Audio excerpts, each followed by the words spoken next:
हाँ sir. Police control room सूचना। शहर के सभी पेट्रोलिंग पुलिस और टोल नाकों को सूचना दी जाती है कि शहर से जुड़े सभी 5 राज्यों के एंट्री और एग्जिट पॉइंट्स पे किसी भी गाड़ी को बिना चेकिंग के न अंदर आने दिया जाए और न बाहर छोड़ा जाए।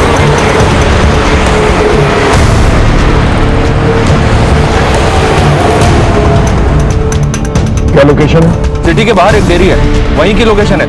ओके।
कभी नहीं पकड़ पाओगे तुम उनको, कभी नहीं।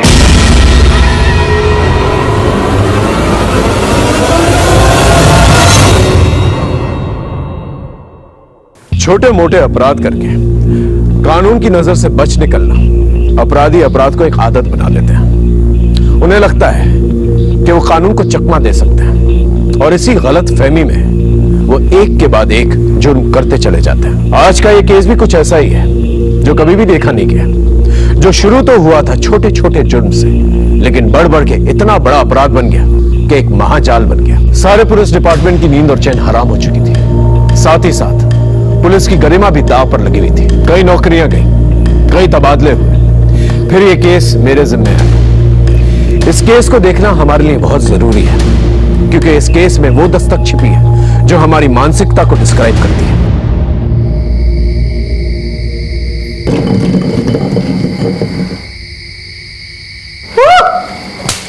चल बोल, ट्रूथ और डेयर? डेयर। सोच ले। इसमें सोचना क्या है? ठीक है, चल तेरा डेयर निकालता हूँ। आज रात तू खंडर में जाएगा। अब बोल। हाँ नहीं रे, मैं उस खंडर में नहीं जाऊंगा। तो फिर डेयर क्यों बोला? अब नहीं करेगा ना तो तुझे पूरे स्कूल में फेमस कर दूंगा कि तू झूठा भी है और डरपोक भी। डरपोक? डरपोक। कोई डरपोक नहीं है, ये जाएगा। लेकिन मैं चल रहा है ना। चल ठीक है, मैं तेरे साथ आऊंगा।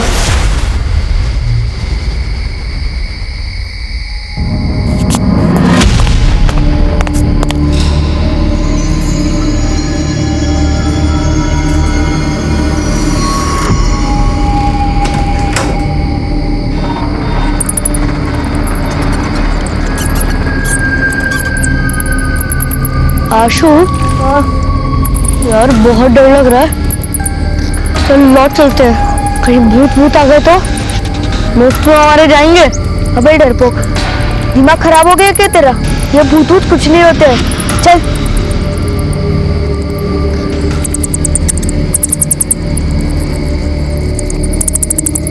रुक।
खुश रहो। कसरत हो गई तुम्हारी? जी पिताजी, बस गाय को चारा देने ही जा रहा था। जाओ।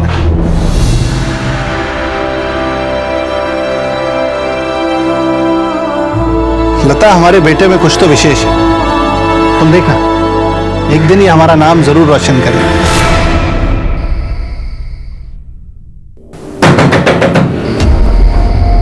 सुनिए सुनिए, इतनी रात को कौन हो सकता है? तुम रुको, मैं देखता हूं।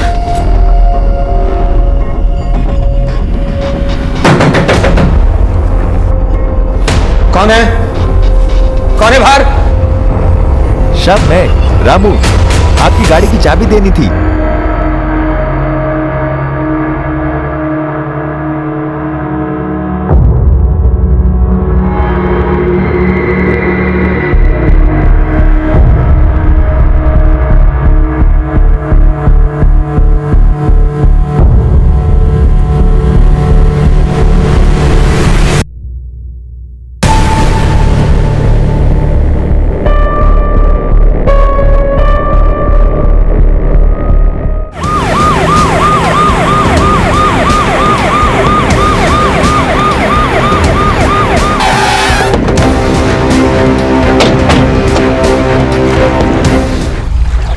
सर देख के लग रहा है लाश 3-4 दिन पुरानी है। चेक करो कोई आईडी वगैरह है कि नहीं। यहाँ पास में एक बोर्डिंग स्कूल है सर, वहाँ के बच्चे अक्सर इस तालाब में मटर गश्ती करने आते रहते हैं। ये शायद वहाँ का होगा।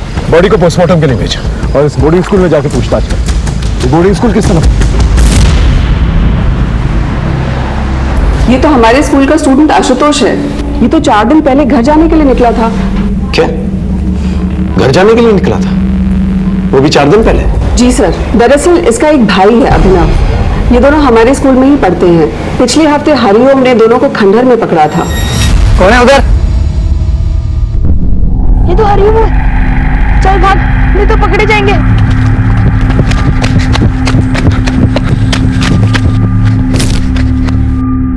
चल चल।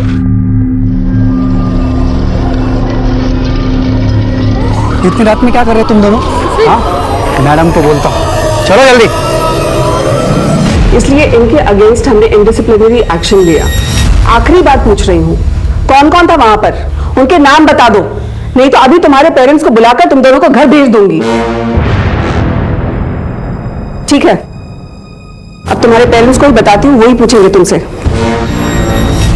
इतना पूछा था सर, बट ना अभिनव ना आशुतोष किसी ने कुछ नहीं बताया।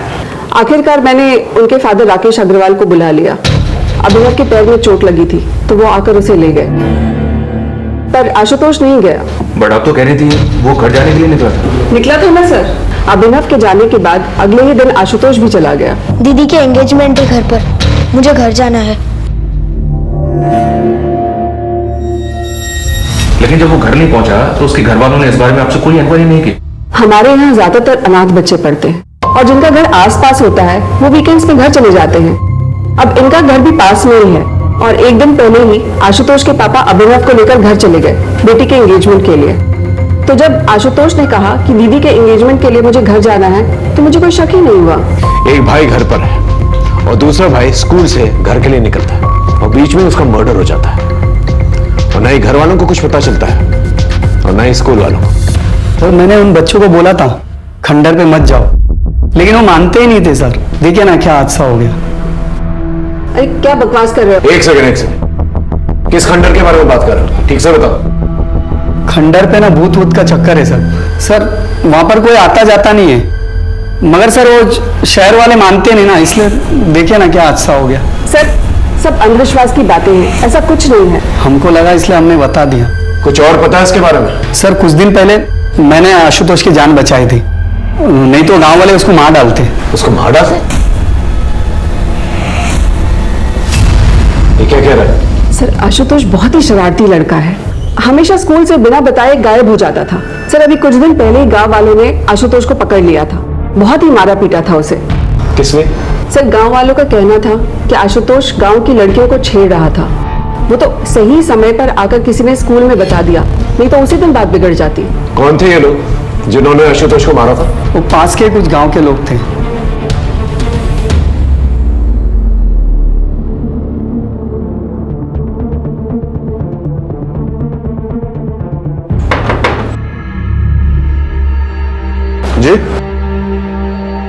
राकेश अग्रवाल का करिए।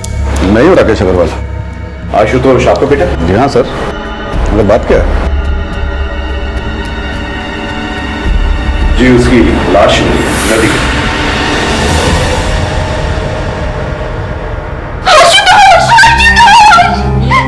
क्या हो गया?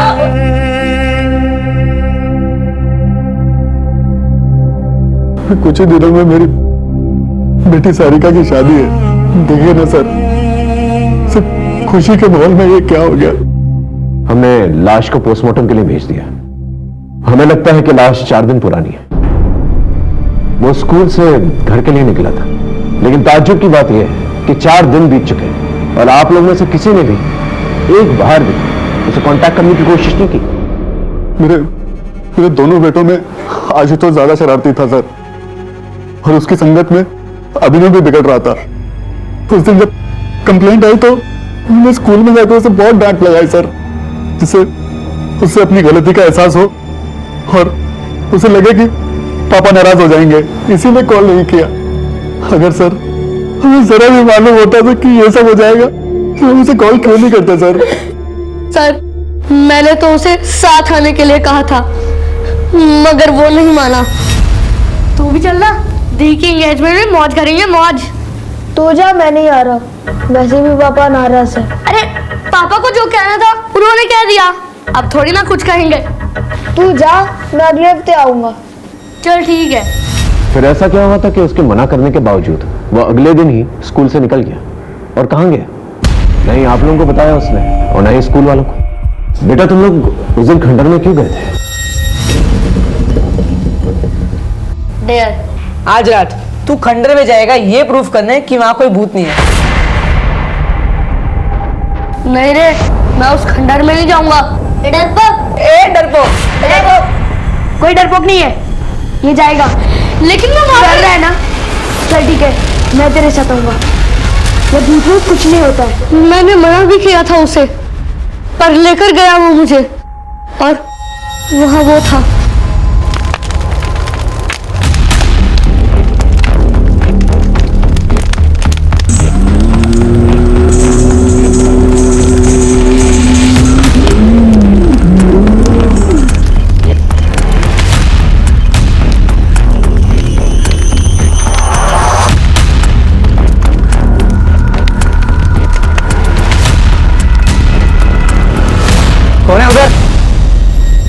बेटा वो अघोरी कौन था? उसे पहले कभी देखा था? हम तो पहली बार देख रहे थे उसे, मगर वो था बहुत डरावना। अगर दोबारा उसे देखोगे तो पहचान लोगे? जी सर। एक बात बताओ अभिनव बेटा, वो जो तुम्हारे दोस्त हैं हॉस्टल में, कहीं ऐसा तो नहीं कि उन्होंने आशुतोष को दोबारा से घुसाया कि वो खंडर में जाए? पता नहीं सर। तुमने उन दोस्तों के नाम प्रिंसिपल को क्यों नहीं बताया? सर हम तो पहले से ही फंस चुके थे स्कूल में, उन्हें क्यों फंसाते? स्केच आर्टिस्ट की मदद से अभिनव से स्केच बनवाने की कोशिश करो। अगर इस अघोरी का इस मर्डर से कुछ लेना देना भी नहीं है तो भी हम इससे हेल्प ले सकते हैं। शायद इसने कुछ देखा कि मना करने के बावजूद भी आशुतोष तालाब के किनारे है और उस खंडर में क्या कर रहा है। Yes sir. और इस फैमिली का भी बैकग्राउंड चेक करो। इतनी तैयारियां चल रही हैं सगाई की, लेकिन बेटा इनके टच में नहीं था और इन लोगों ने भी जरूरत नहीं समझी कि बेटे को कांटेक्ट करें। मामला कुछ अलग है। ये गाँव वालों को क्या हुआ? एक टीम गाँव भेजी थी सर, सबको थाने लेकर आई है। ठीक है चल। साहब, अब कोई हमारी बहू बेटियों पर नजर डालेगा तो उसे कुछ कहेंगे भी नहीं क्या? और ये आशुतोष की तो क्या कहें? साफ साफ बता क्या हुआ था?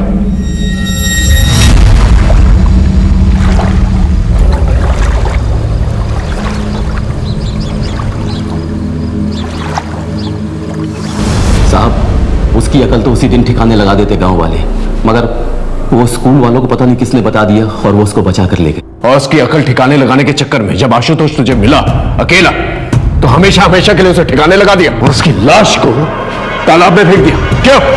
2 महीने पुरानी बात का बदला हम लोग अब क्यों लेंगे? जो कुछ होना था उसी दिन हो गया था। उसके बाद से तो वो लड़का गांव या तालाब की तरफ तो दिखाई भी नहीं दिया। लेकिन उसकी लाश तो तालाब के पास ही मिली थी। साहब, मुझे इसका कुछ मालूम नहीं। सर, उस गांव वाले के बारे में पता किया, मगर उसका कोई ऐसा कोई क्रिमिनल रिकॉर्ड नहीं है कि किसी की जान ही ले ले। ठीक है, अपनी जान जारी रखो और उसको कुछ दिनों तक यहीं पर रखो। ओके? जब भी हम किसी केस की छानबीन करते हैं तो उस केस के हर एक पन्ने को पलट कर देखते हैं, विक्टिम से जुड़े सभी लोगों की अच्छी तरह से छानबीन करते हैं, सस्पेक्ट्स के सभी एंगल्स को अच्छी तरह से टटोलते हैं। इस केस में मामला बड़ा होने के साथ साथ सेंसिटिव भी था, इसलिए हमें बहुत ही समझदारी के साथ, बहुत ही गुप्त तरीके के साथ सब कुछ करना था। हम मुजरिम को चौकन्ना नहीं करना चाहते थे। केस में मुश्किलें बहुत थी, लेकिन हमने भी ठान ली थी। पृथिव्यानि त्रीणि रत्नानि जलमन्नं सुभाषिताम मुद्दे मुद्दे पृथिव्या त्रीणि रत्नानि जलमन्नं सुभाषितं मुद्दे पाषाण खान्देषु रत्न संज्ञा विधीयते। अरे वाह, अब आप इस श्लोक का अर्थ बताइए। इस श्लोक का अर्थ है कि इस धरती पर सिर्फ 3 प्रकार के रत्न हैं, जल, भोजन और मनुष्य के विचार। बहुत अच्छे, आप ऐसे ही मेहनत करते रहो, एक दिन अपना बहुत बड़ा मुकाम हासिल करोगे।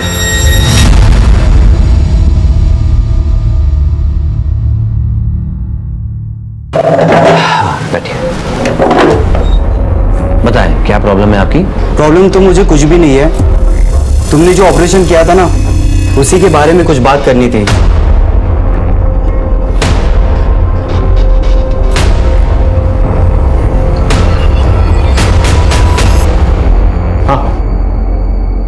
आशुतोष की पोस्टमार्टम रिपोर्ट आ गई है।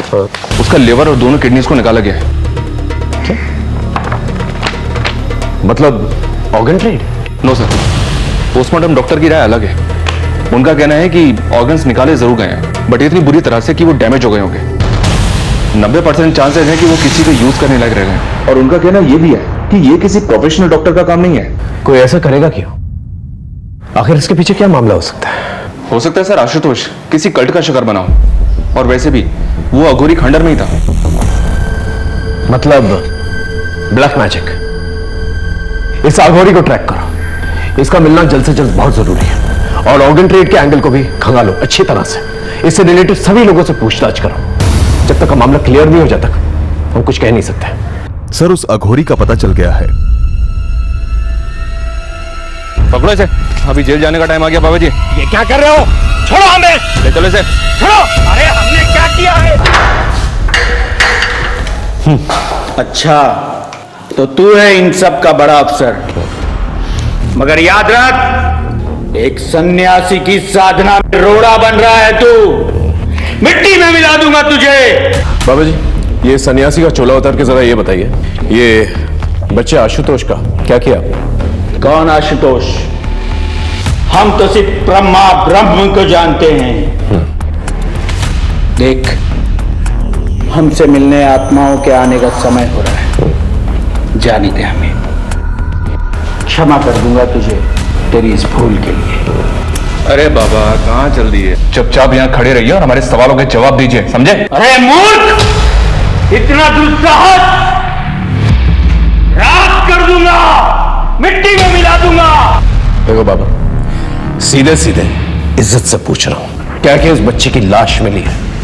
उस खंडर के पास जो तालाब है ना, वहां जहां पर आप कुंडली मार के बैठे हुए और उसके अंग निकाले गए, कोई मजाक नहीं चल रहा है यहां पर। सीधे सीधे से बताओ, अगर कुछ देखा है तो। देखना चाहेगा?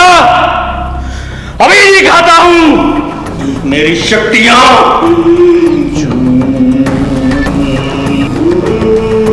सर ये बहुत मोटी चमड़ी के होते हैं, ये ऐसे नहीं उगलेगा।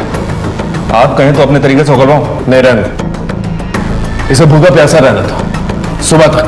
अगर सुबह तक कुछ नहीं बोला फिर अपना तरीका इस्तेमाल करें।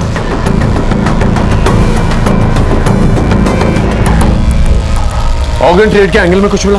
नहीं सर।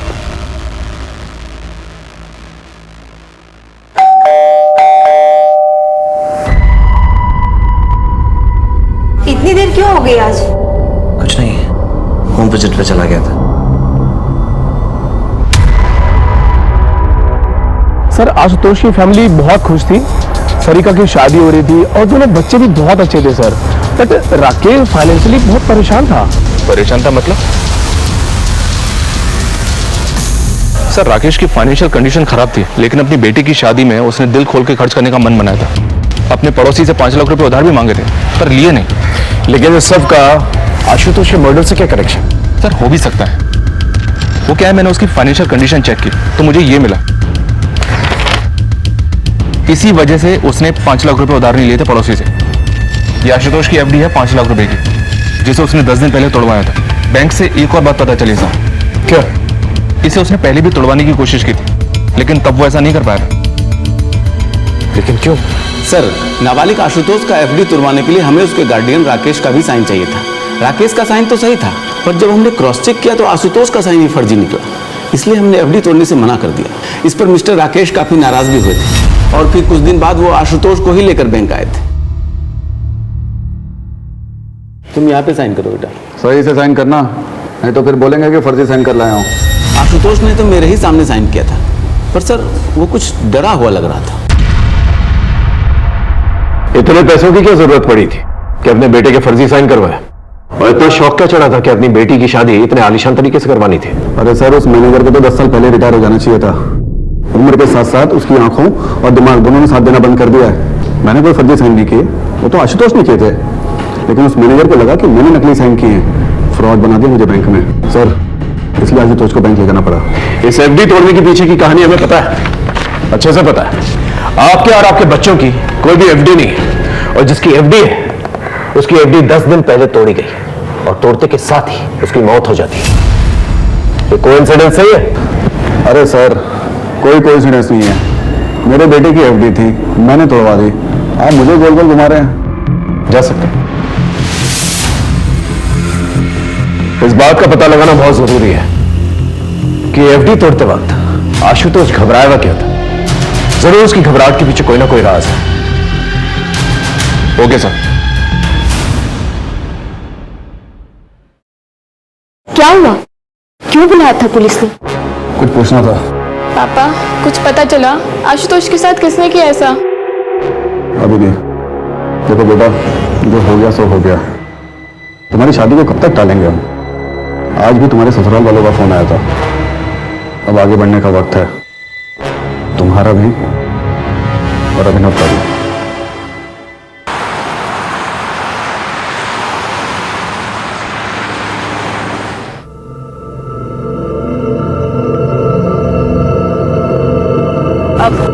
भैया आगे से अंदर ले लीजिएगा।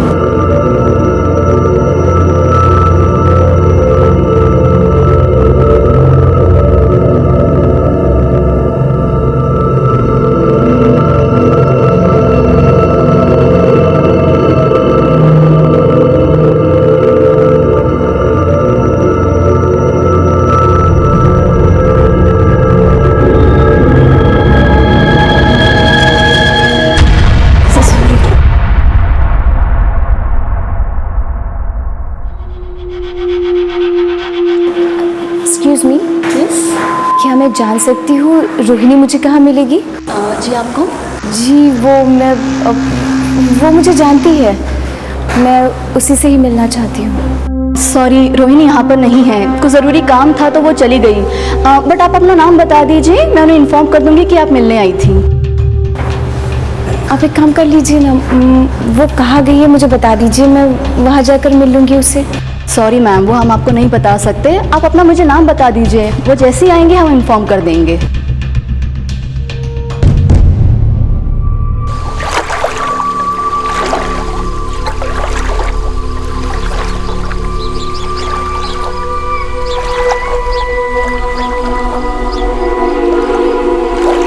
मनोहर, तुम्हारा बेटा तो इतनी ठंड में सुबह स्नान करके निकला है, क्या बात है?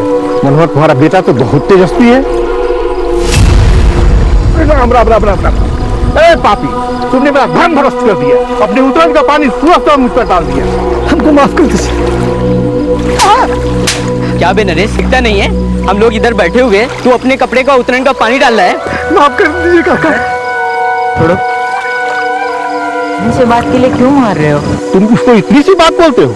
इस पापी ने मेरा धन भ्रष्ट कर दिया है। घर से मैं स्नान करके निकला था, पूजा पाठ करना है मुझे, और तुम इसका पक्ष क्यों ले रहे हो?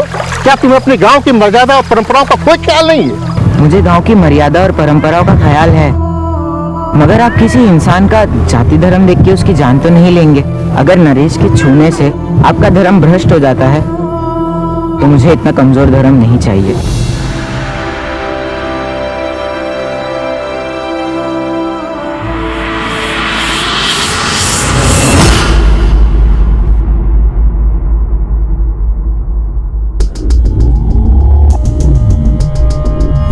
सर हमने नजर रखी हुई है, कोई हलचल नहीं है। देख गुड्डू, ऑर्गन ट्रेड का एंगल तो है इस केस में। अब तू हमें बता दे, अगर बाद में पता चला ना कि तू कुछ भी जानता है तो प्रॉब्लम हो जाएगी तेरे लिए, समझा? अरे साहब, ये धंधा मैं बहुत पहले ही छोड़ चुका साहब। अगर ऐसा कुछ भी उस लड़के के साथ हो ना साहब, ये खबर उड़ते उड़ते मेरे कानों तक जरूर आती साहब। साहब ये बाहर का एंगल है। सर स्कूल से एक न्यूज़ आई है। किरण जी, ये वही अंकित है ना जिसने अभिनव और आशुतोष के साथ खंडर पे जाने की बैट लगाई थी? आज रात तू खंडर में जाएगा ये प्रूफ करने कि वहां कोई भूत नहीं है। जी सर।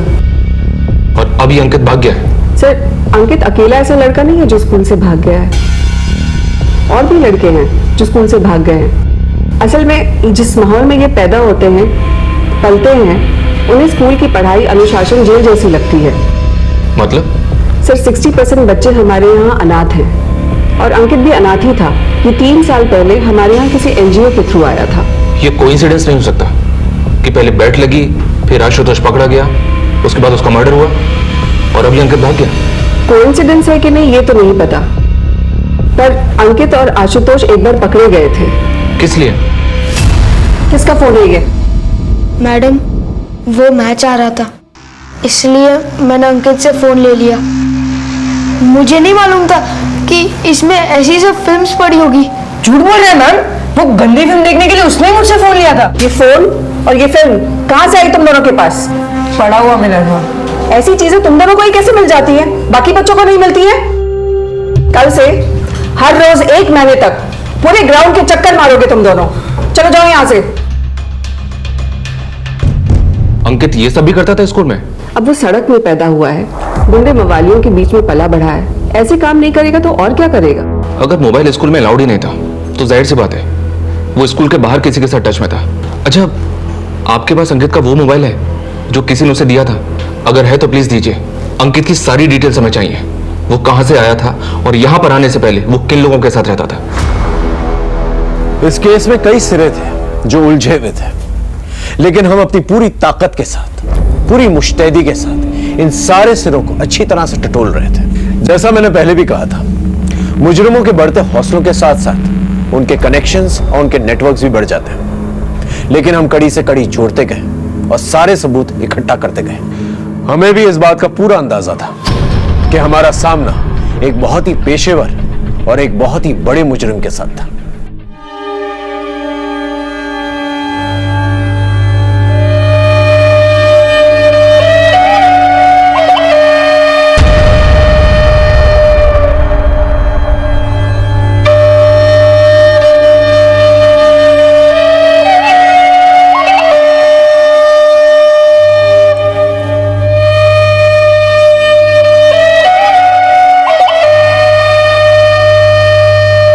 बड़ी गलत बात है शंकर। ये औरतें तुमसे अपनी मेहनत की मजदूरी मांगने आई, तुमने इनकी पिटाई कर दी। ये तो ठीक नहीं। चलो इनसे माफी मांग। माफी मांगे? मांग लो, इन लोग से माफी मांगे। अरे गुणानंद भैया, हमें कोई माफी आफी नहीं चाहिए। सही कह रही है, एकदम सही कह रही है। अबे जब इनको पीटने में कोई आपत्ति नहीं है तो तुम काहे क्रांति का झंडा उठाए घूम रहे हो बे? ये क्रांति की बात नहीं है शंकर, ये न्याय की बात।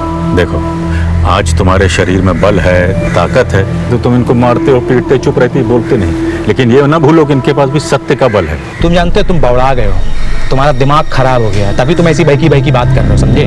देखो, हमको यहाँ पे तमाशा चाहिए नहीं। जितना तामा झामा है ना तुम्हारा ये सब लपेटो और निकलो यहाँ से, समझे? जैसे प्रभु की इच्छा। काका बहुत सम्मान करते हैं हम आपका, लेकिन अब एक बात तो तय है कि जब तक शंकर इन गांव वालों से माफी नहीं मांगेंगे और इनकी मजदूरी नहीं देगा, तब खेतों में काम नहीं होगा। और हम सब भी यहीं बैठे रहेंगे काका, देखते हैं प्रभु की क्या इच्छा है ना? चलो बैठ जाओ भाइयों, बैठो, बैठ जाओ भारत, बैठो सब अपना ही बैठो।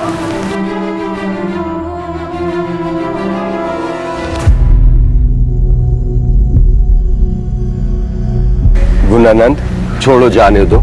शंकर से गलती हो गई, आगे से ऐसा नहीं करे। तुम मुझसे सब अपनी मजदूरी ले लो, ये मजदूरी ले लो। धन्यवाद कर। बोल इनसे, आगे से किसी को नहीं मारेगा। माफी मांग इनसे, बोल।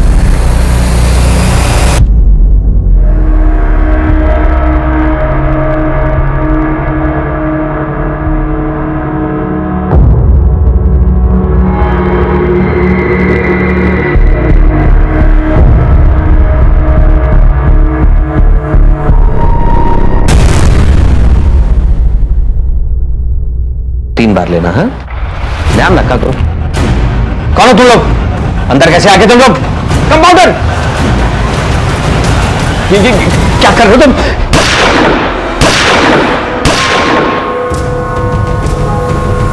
सर, हमने लास्ट ईयर के सारे केसेस को छाना। इनमें से 12 केसेस हमारे मतलब के हैं, जिनमें विक्टिम की उम्र 14 से 18 साल के बीच है। 7 लड़के और 5 लड़कियां। 7 लड़कों में से 5 लड़कों के ऑर्गन निकाले गए हैं, जबकि सभी लड़कियों के रेप किए गए। 2 लड़कियां तो ऐसी हैं सर जिनके ऑर्गन्स भी गायब थे। और सर कुछ केसेस तो ऐसे हैं जो आशुतोष के केस से काफी सिमिलर है। 3 लाशें तो उसी तालाब में मिली थी। और सर ये ऑर्गन वाली बॉडी, ये बिल्कुल आशुतोष की बॉडी की तरह ऑपरेट की गई है। ऑर्गन्स को निकालने का तरीका इतना ब्रूटल था कि चांसेस कम है कि ऑर्गन को बॉडी से निकालने के बाद उनका कुछ यूज हो पाया। ब्लैक मैजिक का कोई कनेक्शन? सर कुछ बॉडीज पर मार्किंग मिली थी, ऑलमोस्ट आधी बॉडीज को दागा गया था, लेकिन 2 लाशें ऐसी थी जिन पर कोई मार्किंग नहीं थी। लेकिन एक बात है सर, ऑर्गन को बॉडी से निकाला तो गया है, जैसे कि आशुतोष की बॉडी से निकाला गया था। इतने सिमिलर केसेस और किसी ने ध्यान तक नहीं दिया। इनमें से किसी की पहचान हुई है? जी सर, इनमें से 4 लड़के और 3 लड़कियों की पहचान हो गई थी, लेकिन बाकी बॉडीज अनआइडेंटिफाई ही रह गई थी। इन अनआइडेंटिफाइड बॉडीज को आइडेंटिफाई करो और इनसे रिलेटेड जितने भी थाने हैं उनमें पूछताछ करो। देखो क्या निकल कर आता है। इतना सारा कनेक्शन है तो कोई ना कोई कॉमन लिंक जरूर होगा। और स्कूल में भी पता करो इन अनआइडेंटिफाइड लाशों के बारे में। इतनी सारी लाशों का एक ही तरीके से काटा जा रहा, बहुत सारे सवाल खड़े करते हैं। इस अंकित के बारे में कुछ पता चला? अभी तो कुछ पता नहीं चला। मोबाइल की स्कैनिंग चल रही है, शायद उसमें कुछ मिले।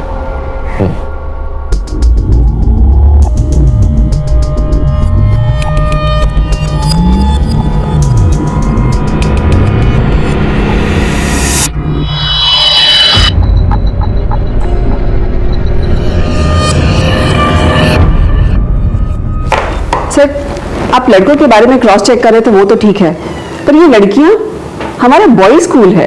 पॉसिबल है कि आसपास की लड़कियां हों जिन्हें आपने कभी देखा हो या आपके स्कूल में उन्हें कोई जानता हो, कोई गर्लफ्रेंड या कोई फ्रेंडशिप वगैरह। सर, हमारे यहाँ के स्टूडेंट तो बाहर ही नहीं जाते हैं, तो ये लड़कियों वाला एंगल तो निकलता ही नहीं है। मैडम, जिस ट्रस्ट का स्कूल है उनके गर्ल्स स्कूल भी तो है, हो सकता है वहां की कोई लड़की हो। होगी सर, पर मैं इनमें से किसी को नहीं जानती हूँ। आप ट्रस्ट का एड्रेस लीजिए और वहीं जाकर पता कर लीजिए। सर, आप इस तरह से अपनी इन्वेस्टिगेशन में बार बार स्कूल को लेकर आ रहे हैं, स्कूल की रेपुटेशन पे असर पड़ रहा है। सर, इनमें से कोई भी लड़का या लड़की हमारे किसी भी स्कूल या इंस्टीट्यूट से रिलेटेड नहीं है। हाँ, जो बच्चे हमारे स्कूल से भागे हैं, ये उनकी मिसिंग रिपोर्ट है, जो हमने पुलिस में भी लिखवाई हुई है। उसके बाद उनके साथ क्या हुआ ये हमें भी नहीं पता। हमें स्कूल से भागे हुए हर बच्चे की डिटेल चाहिए। वो यहाँ पर आने से पहले किसके साथ थे, कहाँ रहते थे। जी सर। बेबी बस 2 मिनट, बेबी 2 मिनट, बस 2 मिनट, बेबी 2 मिनट, बस 2 मिनट में सब्जी तैयार, फिर बेबी खाना खाएगा। चलो बेबी, बस बस बस, चलो देखिए कौन है, कौन है, कौन है, कौन है, देखिए कौन है, कौन है, कौन है, देखो देखो देखो कौन है। ओ मम्मा आई है। क्या हुआ मेरे बच्चा? सुबह से तंग ही कर रहा है। सब्जी, अरे सब्जी।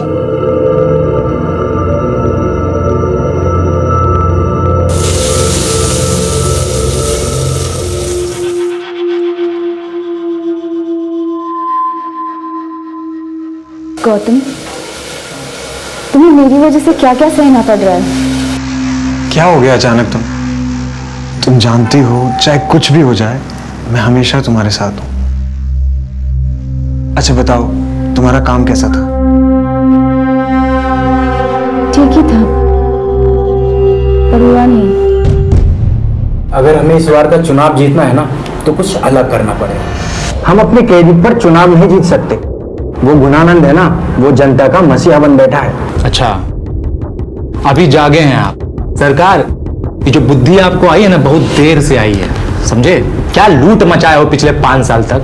और जिस टाइम पे आप लूट मचा रहे थे ना, वो गुणानंद जनता के बीच में जाके उनके लिए काम कर रहा था, इसीलिए मसीहा बना है। हमारी एक बात ना आप कान खोल के सुन लीजिए, आपके नेतागिरी में ना बहुत सारा पैसा लगाए हम, अब हम नुकसान नहीं उठा सकते। तो ये गुणानंद का हिसाब किताब कीजिए, समझ रहे? क्या है कि हमारा पैसा ना मेहनत का पैसा है, ब्याज सहित असूले में। वक्त के साथ साथ ये केस भी बड़ा और संगीन होता चला जा रहा था। नए नए खौफनाक और खतरनाक मामले रोशनी में आ रहे थे, क्योंकि लोगों में डर का माहौल बना हुआ था, इसलिए कोई भी खुलकर सामने नहीं आना चाहता था। लेकिन कोई ना कोई, कहीं ना कहीं पहल जरूर करता है। इस केस में अपराध के खिलाफ मोर्चा खोलने वालों की, आवाज उठाने वालों की जितनी सराहना की जाए उतनी कम है, क्योंकि इसी के जरिए इस अपराध का महाजाल हम काट सकते थे। सलाम साहब, बोल। एक खबर लाया हो आशुतोष के बाप के बारे में। क्या खबर? सर आजकल कुछ ज्यादा ही भगवान को मानने लगे। तो इसमें खबर जैसा क्या? आप ही तो जादू टोने का एंगल ढूंढ रहे थे ना, इसलिए सोचा बता दूं। आप तो जानते हो छोटी मोटी बात के लिए आपको डिस्टर्ब नहीं करता। तो बड़ी बात बताना। आशुतोष और उसके बाप के रिश्ते के बारे में। सर एहतियात के तौर पर आदमियों को जब डिटेल्स निकालने के लिए कहा था तब इस फैमिली के बारे में ये बात पता चली, जिसे बहुत ही खूबसूरती से लोगों ने छिपा के रखा हुआ। आजकल बहुत पूजा पाठ करवा रहे हैं। हाँ तो इसमें गलत क्या है? घर की शांति के लिए करवा रहे हैं। लेकिन हमें तो पता चला है कि ये सब कुछ आजकल में शुरू किया आपने। अचानक से इस तब्दीली की वजह जान सकते हैं? मेरा बेटा मरा है। आपका नहीं, आपके बड़े भाई का। आशुतोष आपका बेटा नहीं था, ये बात आपने हमसे छुपाई। वो मेरे बड़े भाई का बेटा था, लेकिन मेरे बेटे जैसा ही था। बड़े भाई की मौत के वक्त वो 2 साल का था, तब से पाला है उसे। तो छुपाने जैसा क्या है? छुपाने वाली बात है पैसा। आपने अपनी बेटी सारिका की शादी के लिए आशुतोष की एफडी तोड़ी और एफडी तोड़ने के तुरंत बाद ही उसकी मौत हो जाती है। जी क्या कह रहे हैं सर आप? 5 लाख रुपए के लिए मैं ये सब करूंगा? मैंने कब कहा कि 5 लाख रुपए के लिए आप करेंगे सब? पेपर्स है, ये पेपर्स हमने तहसील से मंगाए। ये आपके बड़े भाई की प्रॉपर्टीज के पेपर है और इसके मुताबिक उनकी मौत के बाद तुरंत ही उनके बेटे के नाम पे हो जाती है सारी प्रॉपर्टी का पैसा, और उसकी मौत के बाद ये सब कुछ आपके नाम पे हो जाता है। अब इतना सब कुछ के लिए आप ये सब तो करिए। खुद से कातिल ढूंढा नहीं जा रहा और हमारे ऊपर आरोप लगा रहे हैं। अगर आपके पास कोई सवाल है तो पूछिए, वरना मुझे और भी काम है।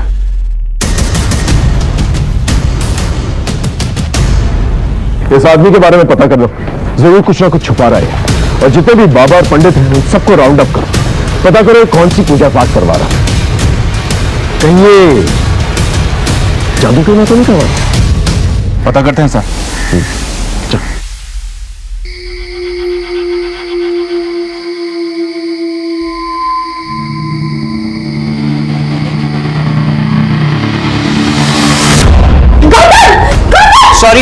सॉरी गलती से बटन दब गया था। मैं जानता हूँ तुम्हें अंधेरे से डर लगता है। So sorry. कोई बात नहीं। एक्चुअली सॉरी तो मुझे कहना चाहिए था।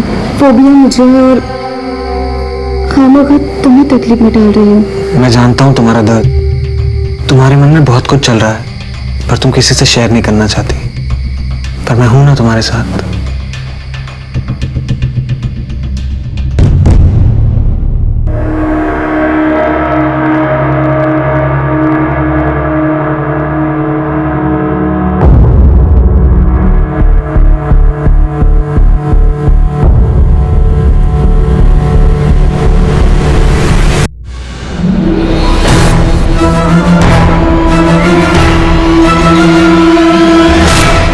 Thank you very much, sir. Have a great day.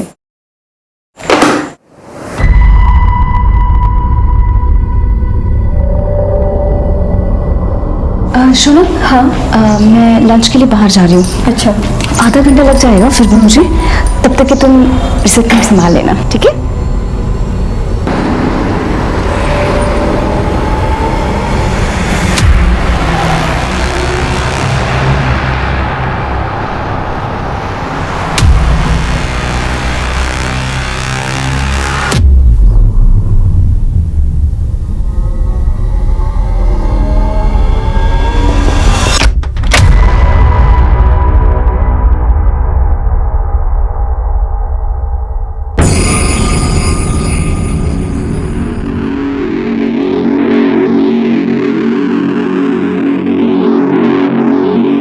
कुछ मिला? हाँ मिला तो है, मगर मुझे वो तो मिल जाए जिसके लिए मैंने इतना बड़ा रिस्क लिया है।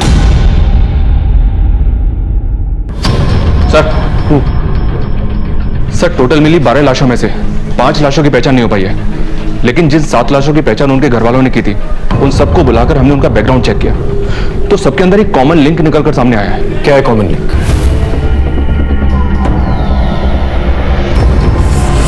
अच्छा, तो इसका मतलब यह हुआ इन बच्चों की फैमिलीज का इन्वॉल्वमेंट कहीं ना कहीं इस मर्डर्स में है, या फिर डर के मारे इन लोगों ने केस फाइल नहीं किया इसके खिलाफ। बिल्कुल सर, एग्जैक्टली यही लिंक आशुतोष की फैमिली का है। राकेश के यहाँ काफी आना जाना है इनका।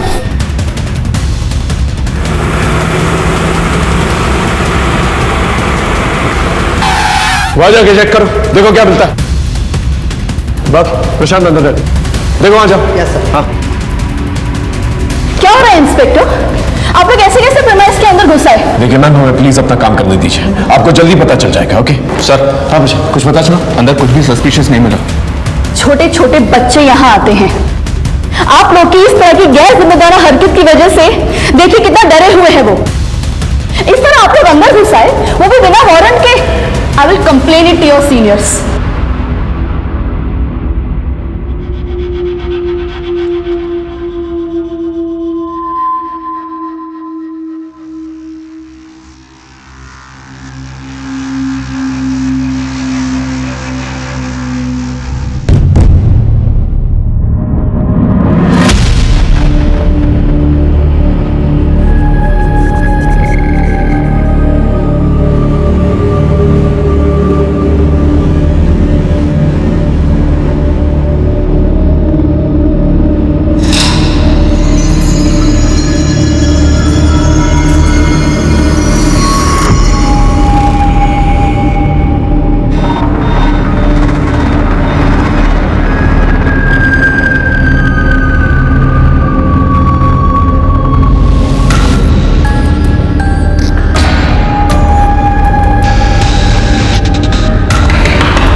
रोहिणी,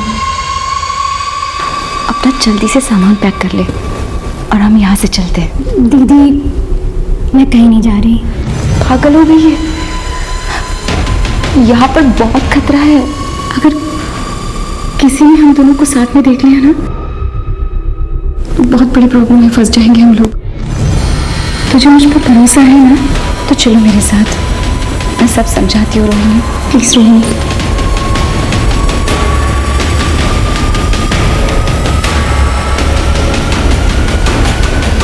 चलो रोहिणी। रुक क्यों गई? चलो। तुम्हें क्या लगता है दीदी, मैं तुम्हारे झांसे में आ जाऊंगी? मुझे तो पहले से ही पता था कि तुम मुझसे जलती हो, और अभी तो मुझसे जलने की और भी वजह है ना तुम्हारे पास। ये पैसा, ये पावर है ना? रोहिणी, ऐसी बात नहीं है बेटा, यहाँ पर कुछ भी सही नहीं है, इसलिए कह रही हूँ। चलो। क्यों दीदी, क्यों सही नहीं है? जब तक तुम कर रही थी सब कुछ सही था, लेकिन तुम पीछे रह गई, मैं आगे निकल गई, तो बस सब कुछ गलत हो गया। हिमांशु रावत, इतनी लापरवाह है। पुलिस डिपार्टमेंट में काम करते हो तो क्या पुलिस के रूल्स रेगुलेशन फॉलो नहीं करोगे? तुम जानते भी हो कितना केओस हो सकता था अगर पब्लिक को इस रेड के बारे में पता चलता। सर, हमारी इन्वेस्टिगेशन की सारी लीड्स इसी जगह पर पहुंच रही थी, इसे हमने रेड भरी। आगे से इस बात का ख्याल रखना, मुझे इन्फॉर्म किए बिना तुम इस केस में कोई भी कदम नहीं उठाओगे। पिछले हफ्ते एक टीम ने रेड मारने की परमिशन मांगी थी। ये फाइल स्टडी करो। ये क्या सर? एक टीम और भी है जिसने सेम जगह पे छापे मांगे थे। कौन सी टीम? जी, इस केस के बेसिस पर ही हमने कमिश्नर साहब से रेड के ऑर्डर मांगे थे, बट इनफ एविडेंस ना होने की वजह से ऑर्डर इशू नहीं हुए थे। ये कौन सा केस था? एक आदमी की बीवी गायब हो गई थी। सर, मेरी बीवी वैदेही, वो बोल के गई थी कि वो ऑफिस के काम से शहर से बाहर जा रही है, पर तब से अभी तक वो वापस नहीं आई। कहाँ गई थी वो? पता नहीं सर, कुछ बताया नहीं। सर, मैंने ऑफिस से पूछताछ भी की, पर उन्होंने कहा कि वैदेही शहर से बाहर कहीं गई नहीं ऑफिस के काम से। जब हमने इस औरत के ऑफिस से पता किया तो हमें ये पता चला कि वो औरत अक्सर अपने पति से झूठ बोल करके कई शहरों में जाया करती थी, जबकि उसके ऑफिस से कभी भी काम के सिलसिले में उसको शहर से बाहर भेजा ही नहीं गया था। फिर ये कहाँ जाती थी? पहले तो हमें ये अफेयर का एंगल लगा, फिर हमने उसके पति से बात की। देखिए, आपकी बीवी ऑफिस के काम से तो बाहर जाती नहीं थी, और आपका ये कहना है कि उसका कोई अफेयर भी नहीं था, फिर वो आपसे झूठ बोल करके आखिर जाती कहाँ थी? सर, मैं श्योर तो नहीं हूँ, पर उसकी एक बहन थी रोहिणी, जो शादी से पहले कहीं चली गई थी। हो सकता है वैदेही उसे ही ढूंढने जाती हो, क्योंकि हमेशा वो यही कहती रहती थी कि उसको वो ढूंढ के रहेगी। कहाँ से गायब हुई थी उसकी बहन? सर कभी उसने मुझे बताया नहीं। जब हमें वैदेही की बहन रोहिणी की गुमशुदगी के बारे में पता चला तब हमने अपनी इन्वेस्टिगेशन फिर से शुरू की। हमने वैदेही की पूरी ट्रैवल हिस्ट्री निकाली, अलग अलग उन शहरों की जहाँ पर वैदेही जाया करती थी और हर उस जगह के बारे में जहाँ के लिए उसने ऑटो बुक किया था, और वो सब वैदेही को एक ही पॉइंट पर लेकर के गए थे, नेटवर्क्स की इन बिल्डिंग्स पर। जी। और आखिरी बार वैदेही जब गायब हुई तब भी वो ऑटो से इसी बंगलों पर गई थी जो इसी नेटवर्क की प्रॉपर्टी है। हमें डाउट है कि वैदेही और उसकी बहन रोहिणी का गायब होना इन लोगों से भी रिलेटेड है, और शायद इसीलिए वैदेही अलग अलग शहरों में जाया करती थी और इसीलिए उसने अपने पति को कुछ भी नहीं बताया था। हो सकता है जान के खतरे को लेकर के डर रही होगी।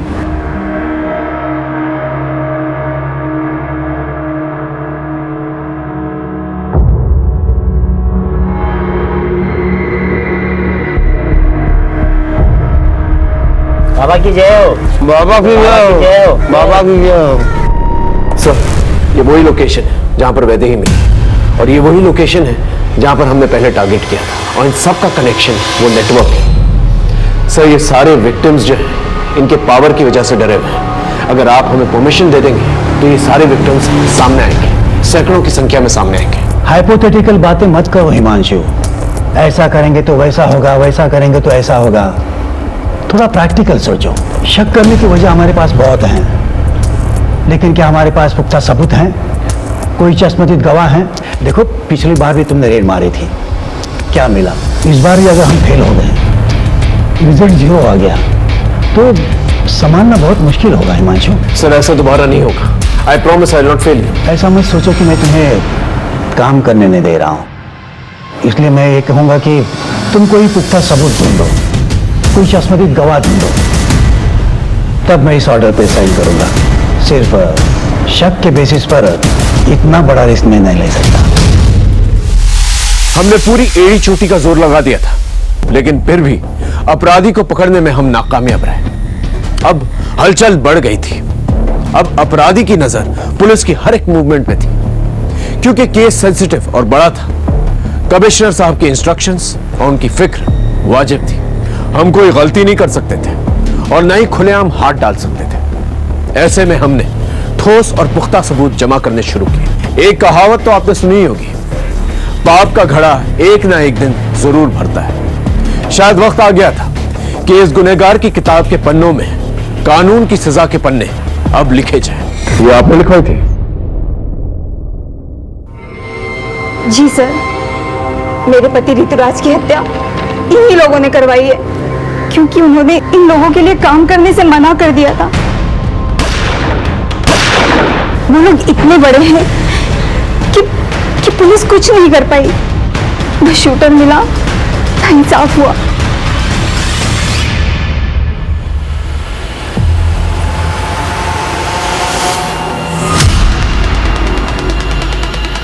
जी सर, गाड़ी अभी अभी बंगला से निकली है सर। गाड़ी पे नजर रखो, किसी भी हाल में गाड़ी निकलनी नहीं चाहिए। ओके सर, अब तो सबूतों के साथ साथ गवाह भी मौजूद है। हाँ सर, वो वही है हाईवे पर।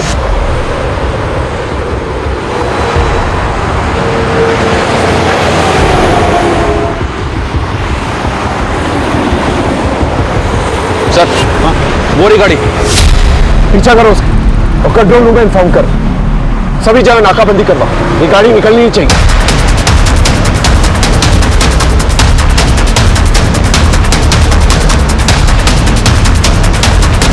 तेज चलो।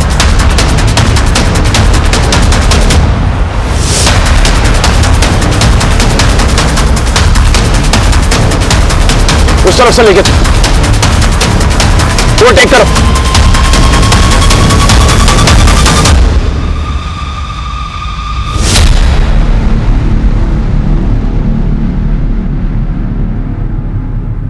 सर अब तो सबूतों के साथ साथ गवाह भी मौजूद है। हमारी टीम्स रेडी है, बस आपके ऑर्डर्स की जरूरत है। देखो मैडम, आप पीछे तो नहीं हटेगी? नहीं सर, उस आदमी को मैं सलाखों के पीछे देखना चाहती हूँ और उसके लिए मैं कुछ भी करूंगी। सर हम जितनी देर लगाएंगे वो इतनी दूर चला जाएगा, प्लीज।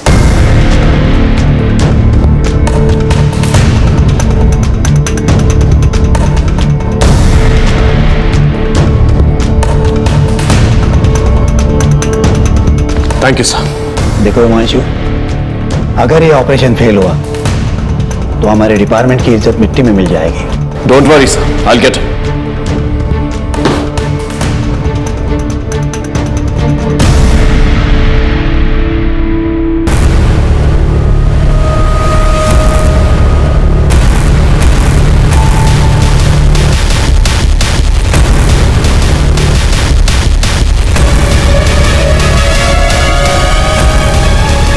लगता है हमारे बेटे में कुछ तो विशेष है, एक दिन ये हमारा नाम जरूर रोशन करेगा।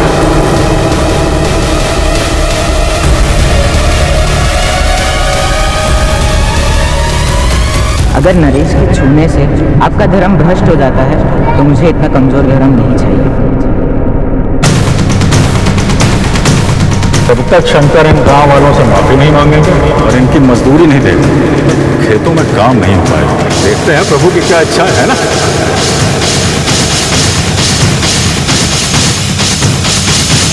ब्रेकिंग न्यूज, अभी तक की सबसे बड़ी खबर ये है कि गुणानंद स्वामी को पुलिस ने राज्य के हाईवे से गिरफ्तार कर लिया है।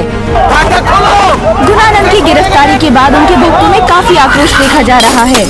कई जगहों पर तोड़फोड़ और आगजनी की वारदातें भी हुई हैं। छोड़ेंगे नहीं, आग लगा देंगे घर को। इंस्पेक्टर साहब, मैं एक सन्यासी हूँ और आप मुझ पर ये इतने घिनौने आरोप लगा रहे हैं, वो भी बिना किसी सबूत के। हमारे पास तेरे खिलाफ सबूत भी है और चश्मदीद गवाह भी है। कितने बड़े अफसर हैं आप, फिर ऐसी नादानों जैसी बातें क्यों कर रहे हैं? किसी ने कुछ ऊट पटांग कह दिया और आप हमको यहाँ इस कारावास में ले आए कैद करके। जो प्रभु की इच्छा, हमें आपसे कोई शिकायत नहीं। भय है कि आप हमारी बात मान नहीं रहे, लेकिन हमारे जो भक्त हैं बाहर, यदि उन्हें ये पता चल गया कि आपने मुझको यहाँ यूं कैद करके रखा है तो यकीन जानिए अनर्थ हो जाएगा। धमकी दे रहा है, दंगे करवाएगा, फसाद करवाएगा। अरे मैं कैसे फसाद करवाऊंगा? मैं तो यहाँ आप लोगों की कैद में हूं ना, कारावास में। लेकिन मेरे भक्त जो बाहर हैं इस कारावास से दूर, वो मासूम है, प्रेम करते हैं मुझसे, और प्रेम में तो इंसान कुछ भी कर जाता है ना। ऐसी चिकनी चुपड़ी बातें करके भोले भाले भक्तों को अपने जाल में फंसाता है ना तुम। लेकिन यहाँ ऐसा नहीं चलेगा, यहाँ गुनाह कबूल किए जाते हैं। परंतु कौन से गुनाह, कौन से? ये ऐसा नहीं मानेगा। एक काम कर, इसे यहीं रखो और खाना पीना बिल्कुल नहीं देना और सोने भी मत देना। देखते हैं खेल कितने दिनों तक चलता है।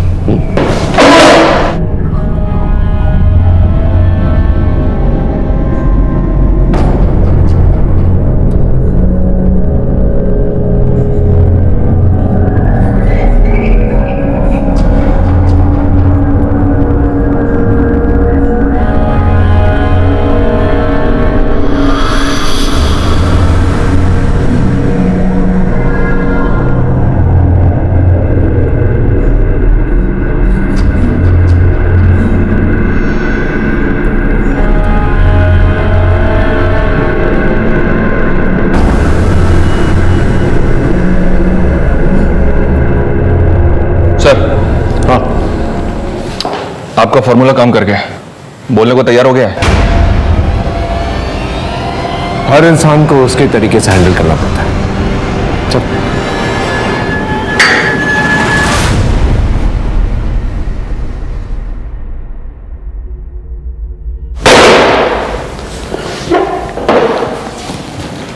चल अब बोल। न जाने 2-3 लोगों ने क्या बक दिया, आप तो मेरे पीछे ही पड़ गए इंस्पेक्टर। ये दीवारें ज्यादा दिन तक रोक नहीं पाएंगे इंस्पेक्टर। ऐसी चिकनी चुपड़ी बातें करके भरतपुर से पूरे भारत के लोगों को धोखा दिया है तूने। बचपन से मेरे बाबा को लगता था कि कुछ खास है मुझे, कुछ तो बड़ा करूंगा मैं, और धीरे धीरे यही बड़ा करने की धुन मुझ में सवार होती चली गई। गुणानंद बाबा की, गुणानंद बाबा की, गुणानंद बाबा की। धीरे धीरे मुझे समझ में आ गया कि लोगों पर राज करने के लिए उनका विश्वास जीतना बहुत जरूरी है। बस फिर क्या था, मैं लोगों की भलाई के काम करना शुरू कर दिया मैंने, और लोगों का विश्वास दिन प्रतिदिन मुझ पर बढ़ता चला गया। बस फिर क्या था, पैसे मेरे कदम चूमने लगे। बड़े बड़े लोग आते थे मेरे सामने सिर झुकाते थे, मैं जो चाहता था वो करता था। और तूने इस पावर का इस्तेमाल अपनी इमेज बढ़ाने के लिए किया। लड़कियों का रेप किया, बच्चों को मारा, काला जादू किया। लेकिन ऋतुराज ने क्या किया था? उसे क्यों मार डाला? ऋतुराज हमारे लिए मारकाट वाले काम करता था, जादू में इस्तेमाल करने के लिए। पर पता नहीं क्या हुआ सर, धीरे धीरे उसका मन इन कामों से हटने लगा और एक दिन बिना बताए सबको छोड़कर भाग गया। खतरा था वो हमारे लिए। अभी भी देर नहीं हुई है ऋतुराज, काम पर लौटा। क्षमा करें महाराज, जितनी गलतियां मुझसे होनी थी वो हो चुकी। मैं अब और गलती नहीं करना चाहता। मुझसे यह पाप के कारोबार का बोझ नहीं सहा जाता।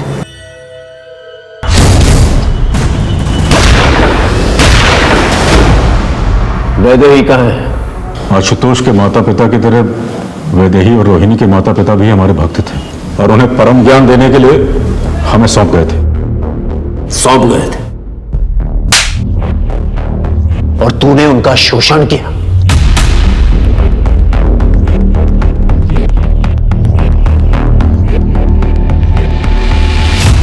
वैदेही कभी भी सहज नहीं थी आश्रम में, लेकिन रोहिणी पूरी तरीके से काबू में थी हमारे।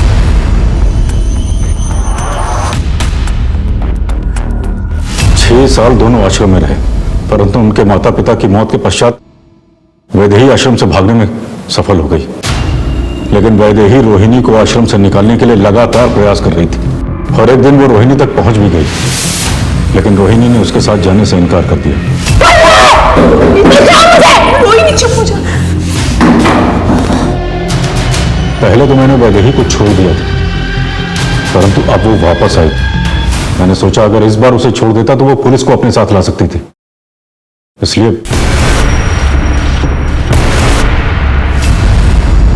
तू तो ज्यादातर अनाथ बच्चों को मारता था, फिर आशुतोष को क्यों मारा? वो तो तेरे स्कूल में पढ़ता था, ऊपर से गरीब भी था। उसका बाप मेरा भक्त था और वो गरीब नहीं था। बाद में मुझे पता चला कि उसके बाप के पास पैसे भी थे और जमीन भी, और वो दोनों मुझे चाहिए थे। इसलिए मौका मिलते ही मैंने उसके बाप को अपने झांसे में ले लिया। दोनों लड़कों ने अघोरी की बुलाई हुई आत्माओं को भगा दिया है महाराज। अघोरी की तपस्या भंग होने की वजह से आत्माएं इनके बेटों पर हावी हो गई हैं। कुछ कीजिए महाराज, कुछ कीजिए। देखो, तुम्हारे दोनों बेटों ने गलती तो की है, जिस वजह से आज उन दोनों की जान खतरे में। हम ज्यादा से ज्यादा किसी एक बेटे की जान बचा सकते हैं। एक बेटे की बलि तो तुमको देनी ही पड़ेगी।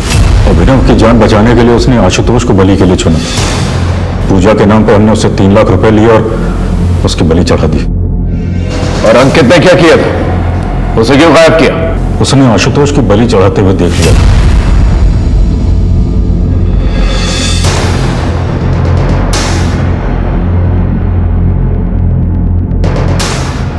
ना जाने तूने कितनी जमीनों का गबन किया है, कितने घरों को बर्बाद किया है, कितने भोले भाले मासूम लोगों को हमेशा हमेशा के लिए मिटा दिया है। अपना साम्राज्य फैलाने के लिए कितने लोगों को बलि का बकरा बनाया, और ना जाने कितनी लाशों पर चल के तो यहां तक पहुंचा है। लेकिन अब नहीं।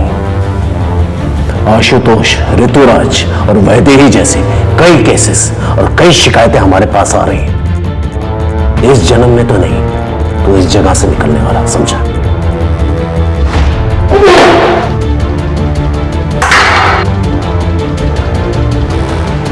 आज दुनिया के हर एक कोने में ऐसे बाबा हैं जो आध्यात्मिक होने के साथ साथ बड़े बड़े और अच्छे अच्छे काम करते हैं, और लोग भी आंख बंद करके उन पर विश्वास करते हैं। एक बात हम आप सबको बता देना चाहते हैं, आप आस्था जरूर पालें, लेकिन मर्यादा का भी पालन करें। और बाबाओं को आगाह करते हैं कि आस्था के नाम पर अगर वो लोगों के साथ विश्वासघात करेंगे, अपराध करेंगे, तो उसका अंजाम सीधा जेल होगा। आज भारत के हर एक कोने में कई ऐसे नामचीन बाबा हैं जो जेलों में बंद हैं, जिन्होंने आस्था के नाम पर लोगों को ठगा है। जिस तरह से गुरानंद ने अपने करियर की शुरुआत की थी, अगर उसी सोच को लेकर वो आगे चलता तो शायद वो आज इस अपराध का महाजाल का रचयिता नहीं बनता। हम इन बाबाओं को ताकतवर बनाते हैं और इस ताकत और भरोसे का ये लोग नाजायज फायदा उठाते हैं। और फिर ना ही सिर्फ ये लोग अपना नाम खराब करते हैं, बल्कि अपना अंजाम भी खराब करते हैं। हर दस्तक को पहचाने और याद रखिए, धर्म के खिलाफ काम करने वाला कभी धार्मिक नहीं हो सकता। इसी के साथ मैं आपसे विदा लेता हूं, फिर मिलेंगे एक नए केस के साथ। तब तक देखते रहिए क्राइम पेट्रोल दस्तक, क्योंकि मकसद बताना नहीं, बचाना है। जय हिंद। इस तरह के और भी एपिसोड देखने के लिए हमारे चैनल को सब्सक्राइब करें और बेल आइकन दबाना ना भूलें।